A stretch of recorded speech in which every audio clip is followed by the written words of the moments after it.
So what is the Paperlike screen protector and why is it so special? Most of the people who start to use the iPad for the first time struggle with the transition from a normal paper to a digital screen, because paper has a lot of friction and we are not used to the smooth, frictionless glass of the iPad screen.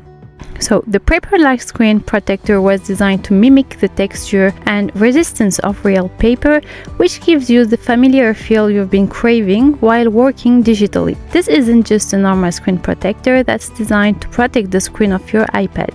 It's basically a matte screen that adds friction to the tip of your Apple Pencil when you're writing on your screen.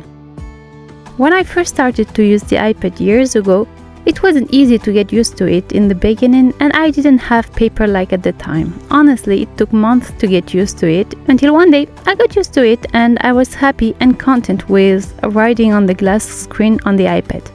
But I always wondered how it feels to use a Paperlike, so now that I have just received one, I'm going to try it. So let's start the installation. I really like their branding, everything is so cute.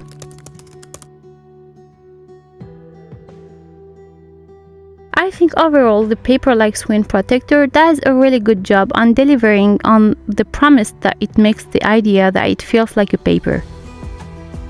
Another thing I like is that there is no glare, because this is a matte screen protector and it isn't a smooth surface, so you don't get those reflections that were normally on a normal screen.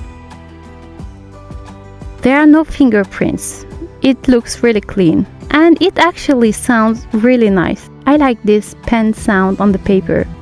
To be honest, for now I can't think of any cons of it. Maybe just that this is a matte screen protector, so it kinda changes the resolution of the screen, the screen quality.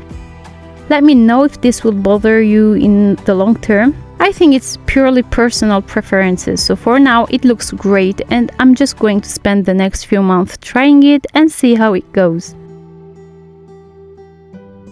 I definitely recommend it if you are tired of that slippery feeling when you draw on your tablet, or if you are going to start learning how to draw on the iPad for the first time. I think this can be very useful. So thank you for watching and see you in the next video.